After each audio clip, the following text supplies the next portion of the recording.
जब मैं मेरे दीदी के कमरे के पास आया, तो मुझे दीदी के कमरे के अंदर से बहुत ही अजीब-सी आवाज़ें आ रही थी, जैसे मेरे दीदी के साथ कोई वो वाला क्रिकेट खेल रहा हो। दीदी की वो वाली आवाज़ सुनकर मेरे मन में और उत्सुकता होने लगी देखने की। आखिर मैं अंदर क्या चल रहा है?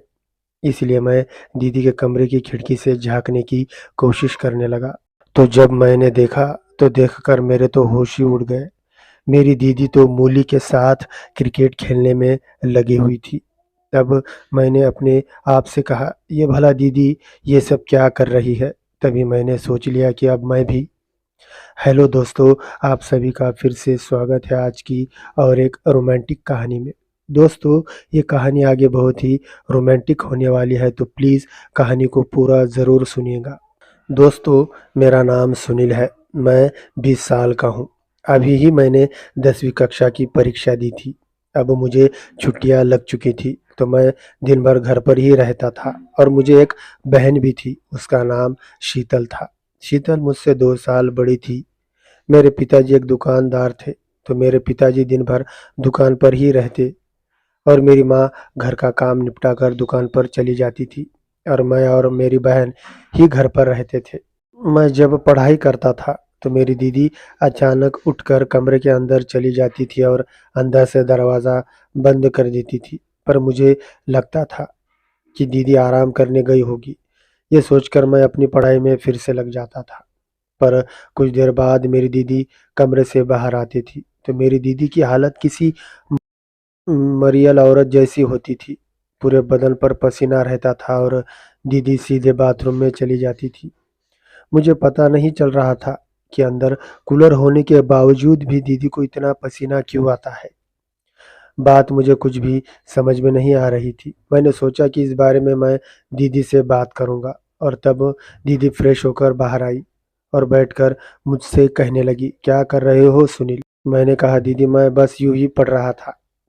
तो मैंने दीदी से पूछा, दीदी मैं आपसे कुछ कहना चाहता हूँ। दीदी ने कहा, हाँ कहो।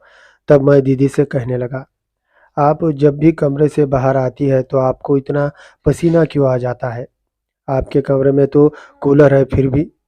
दीदी ने थोड़ा-सा डरते हुए कहा, वो क्या है सुनील, मैं कूलर बंद करके सोती हूँ ना, इसलिए मुझे पसीना आता है।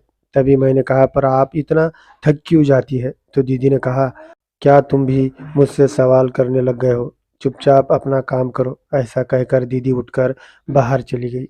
पर मुझे दीदी का ऐसा बर्ताव कुछ ठीक नहीं लग रहा था। मैंने सोचा एक बार दीदी के कमरे में चुपके से जाऊँगा रात के समय और फिर देखूँगा कि दीदी आखिर में सोती है या फिर कुछ और ही करती है। शाम हो गई थी। रात के 8 बजे मेरे माँ और पिताजी आ गए। तब दीदी किचन में खाना बना रही थी। माँ ने कहा, सुनील तुम्हारी दीदी कहाँ है? मैंने कहा, माँ दीदी किचन में खाना बना रही है। तभी मुझे मेरे पिताजी ने कहा, जल्दी से शीतल को खाना लगाने के लिए बोलो, मुझे बहुत ही नींद आ रही है। तब मेरी माँ और शीतल किचन से खाना लेकर आए और फिर हम सब ने मिलकर खाना खाया। तभी पिताजी और माँ सोने चले गए। मैं भी चुपचाप से दीदी के कमरे में चला गया। तब मेरी दीदी खाना खा रही थी और चुपके से दीदी किसी के साथ फ़ोन पर बात कर रही थी। मैंने मौके का फ़ायदा उठाकर दीदी के कमरे में जाकर दीदी के कपड़े की अलमारी में घुस गया और चुपचाप से बैठ गया। थोड़ी ही देर में दीदी कमरे में आई और फ़ोन पर किसी से वो वाली बातें करने लगी कि तुम जल्दी से आ जाओ, अब सब लोग सो गए हैं। मुझे दीदी की आवाज़ साफ सुनाई दे रही थी और थोड़ी ही देर में एक 25 साल का लड़का कमरे के पीछे वाले खिड़की से अंदर आया और मेरी दीदी के पास आकर बैठ गया। तब मुझे सारी सच्चाई का पता चला कि कूलर होने के बाद भी दीदी को पसीना क्यों आता है। तब मैंने थोड़ा-सा अलमारी का दरवाज़ा खोला और अच्छे से देखने की कोशिश करने लगा। मैंने देखा कि वो लड़का मेरी दीदी के साथ क्रिकेट खेल रहा था। मेरी दीदी को तो बहुत ही अच्छा लग रहा था और मेरी दीदी वो वाले क्रिकेट के मज़े लेने लगी थी। वो सब देखकर तो मेरे पसीने छूटने लगे थे। मेरा भी अब वो करने का मन हो रहा था। वो लड़का मेरी दीदी के साथ बहुत ही खतरनाक तरीके से वो वाला क्रिकेट खेल रहा था। उन दोनों का खेल पूरे 2 घंटों तक चला और फिर उस लड़के ने पानी मेरे दीदी के ऊपर ही डाल दिया। मेरी दीदी अब बहुत ही खुश हो रही थी। सब खेल खत्म होने के बाद मेरी दीदी ने उसे खिड़की के रास्ते से बाहर भेज दिया और अब दीदी भी मज़े की नींद लेने लगी। पर मैंने सोचा कि ये बात मैं पिताजी को बताऊँगा, पर फिर मैंने सोचा नहीं, अगर पिताजी को बता दी तो पिताजी दीदी को मारेंगे, इसीलिए मैं ही दीदी से बात करूँगा। ऐसा सोचकर मैं धीरे से अलमारी के बाहर आया और चुपचाप अपने कमरे में जाकर सो गया।